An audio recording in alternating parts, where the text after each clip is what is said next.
Isang OFW sa Saudi Arabia ang nawala ng trabaho dahil sa Ginahasa, pinatay. Tinatayan nasa 1.96 ayon sa PSA o Philippine Statistics Authority. Bagahing simbolo ng sakripisyo at pagmamahal para sa pamilya.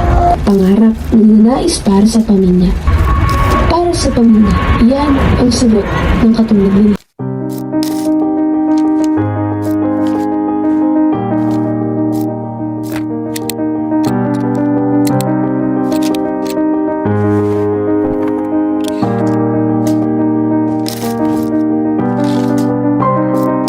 Sa Pilipinas, marami pa rin sa ating mga kababayan ang lumilipad patungo sa ibang bansa upang maghanap buhay at kumita ng salapi o pera. Ayon sa PSA or Philippine Statistics Authority, tinatayang nasa 10% ang bansang Pilipinas ay nagtatrabaho sa abroad. Nasabi rin sa buwan ng Abril hanggang Setyembre 2020, tinatayang nasa 1.96 million ang mga kabayan nating Pilipino ang nagpupunta sa ibang bansa upang maging OFW. At tumaas rin ito ng 7.6% sa magkaparehong buwan sa taong 2021.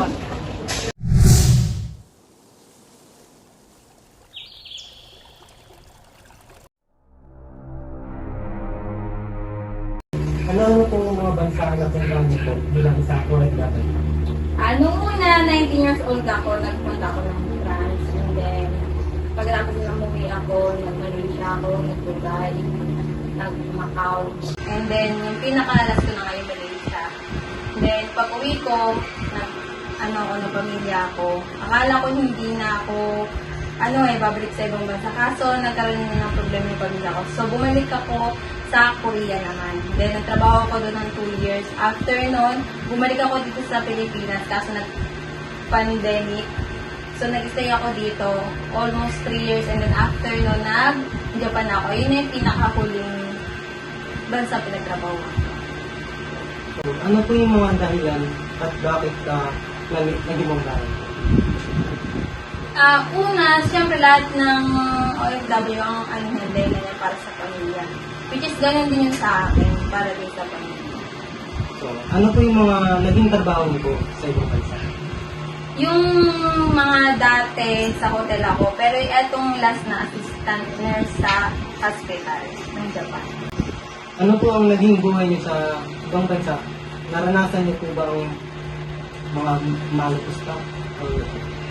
Siguro sa lahat ng mga ng bansa, hindi yan maalis. Kaya dito sa Pilipinas ay meron nakaalis. Pero siguro, ang masasabi ko lang, magaling kasi ang Pilipino sa pakikisama. So, ako hindi ako nakaranas ng ganun. Which is, sa ibang kasamahan ko, nakikita ko na inaalipos na sila. Pero sa akin, hindi ko yun naranasan. Kasi, nakikisama ako sa kanila. Tayo ang, outsider. So, tayo ang makisama sa kultura nila. Ano po yung mga dahilan niyo po kung bakit niyo pa po gusto ng ibang bansa? Pa din, para sa pamilya pa din kasi, nung umuwi ako dito na meron ng emergency na nangyari, na nagkasakit ako. So, para sa akin, hindi pa rin siya buo yung goal ko para sa pamilya ko, sa mga pamangkin ko, sa mga kapatid ko, at lalo sa anak at mama ko. Kaya siguro, eto na yung last na kailangan porsigin ko na, total hindi naman na ako bumabata. Kaya kailangan yung focus ko na pagka alis ko ngayon, matatapos ko lahat ng goal ko pagbalik ko dito. So, ano po yung mga karanasan niyo po hindi malilimutan na karanasan niyo sa ibang bansa bilang OFW? OFW, siguro yung may mga nakakita akong kakaibang karanasan sa mga multo, nakakaranas ako.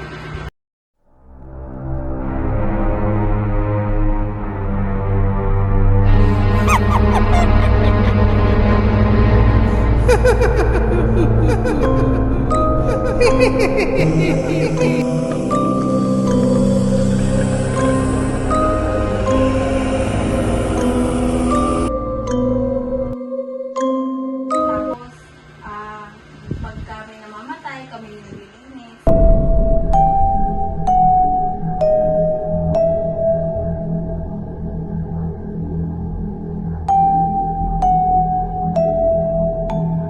Hanggang i-burong na sila.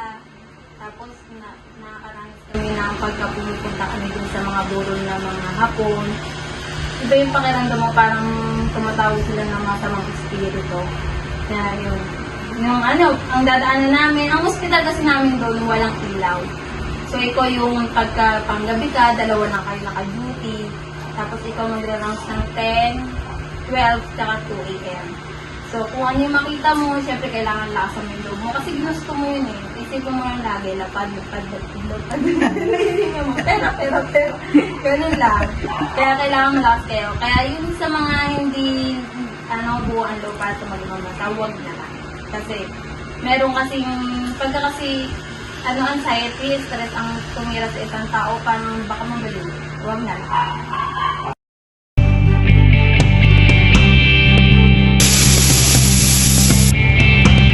Ayaw ka bang magtrabaho sa ibang bansa o manatili na lamang dito sa Pilipinas? Opo. Hindi. Sa ngayon naman, Hindi po. Kayo? Ikaw? Anong kwentong OFW mo? Ngayon, nasaksihan natin ang kwento ng isang OFW na pinangalan ng alias Sky, na kung saan nagtrabaho siya sa ibang bansa upang maghanap buhay para sa kanyang pamilya. Ngayon, nakita din natin sa ipinakita kanina na ang kanyang mga naranasan sa ibang bansa ay may kababalaghan. Ngayon, dumako naman tayo sa pangalawa na kung saan siya ay nagnanais na maging OFW sa ibang bansa. Siya ay si Rachel at tunghayan natin ang kanyang istorya. Ako si Rachel, 21 years old, nakatira sa Marolas, Valenzuela City. Ano po sa palagay mo, bakit gusto mo mag-ibang bansa? Para sa mas maraming opportunity para makatulong din sa kulang. Ano po ang kasalukuyan niyo pong trabaho ngayon? Nagtatrabaho ako sa isang cafe dito lang sa malapit sa amin.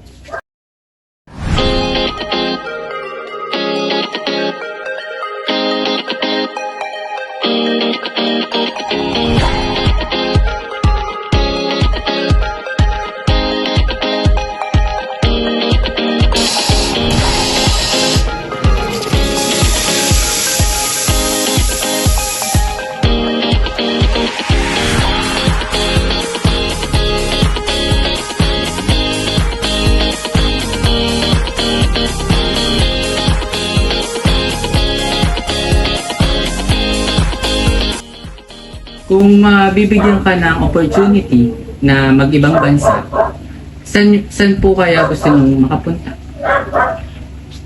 Ang gusto kong puntang bansa ay Canada or Japan. Maraming nababalita at natatakot ngayon na mag-ibang bansa dahil sila ay nakakaranas ng hindi maganda. Ano po kaya ang masasabi niyo po roon?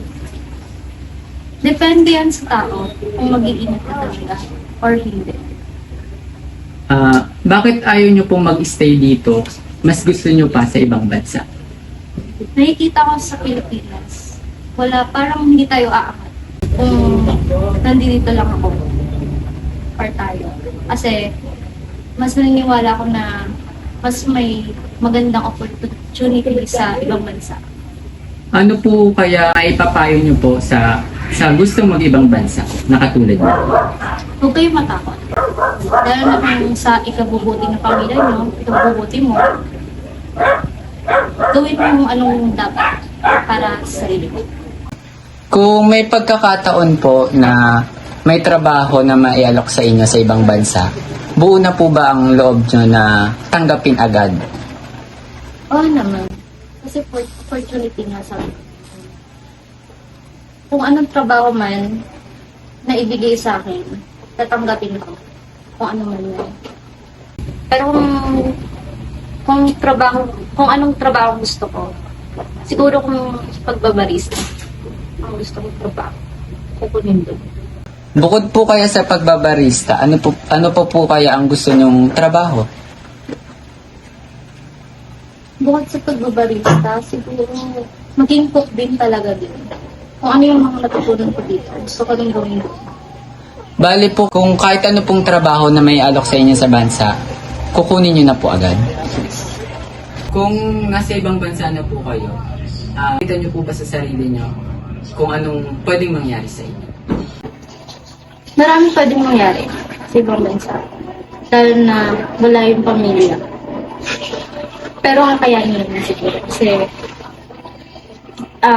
decision ko yun. Choice ko yun eh. Kaya okay lang. May kita ko na yung sarili ko. Handa na po ba kayo na iwan yung pamilya nyo pag nag-ibang bansa na po kayo at nagkatrabaho? Handa naman. Kasi para naman sa kanila yung para may pagbigay ako sa kanila. Ngayon nakita natin ang istorya na Rachel na kung saan sang-ayon ito na magpunta sa ibang bansa upang maging OFW. Ngayon naman, ang susunod natin ay panibagong istorya na kung saan hindi ito sang-ayon na maging OFW at magtrabaho sa ibang bansa. Tunghayan natin ang kanyang istorya.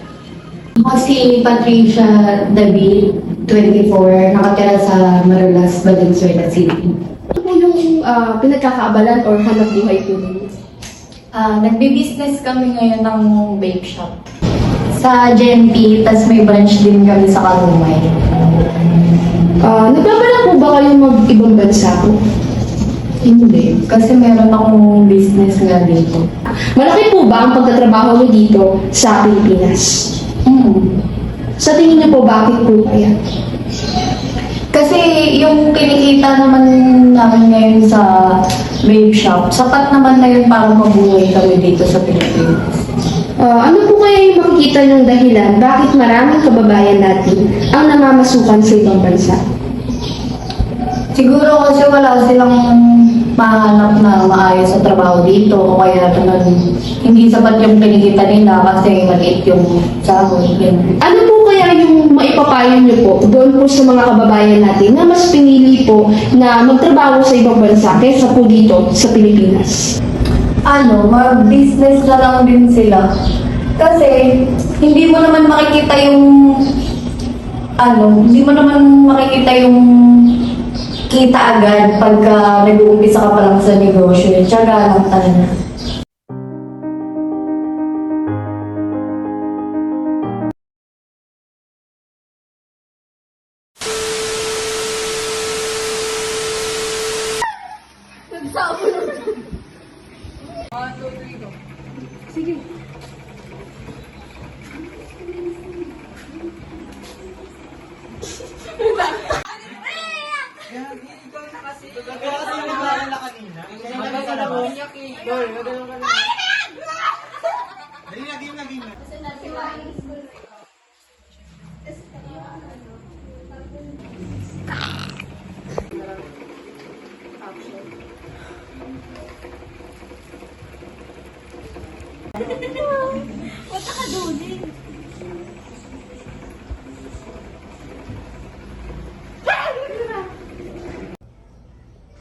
Kamusta naman po yung ina po pa mo?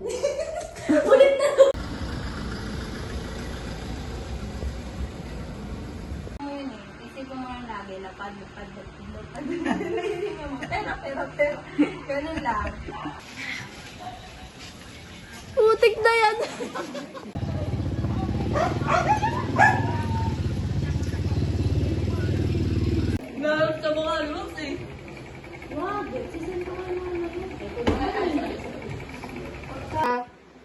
Action.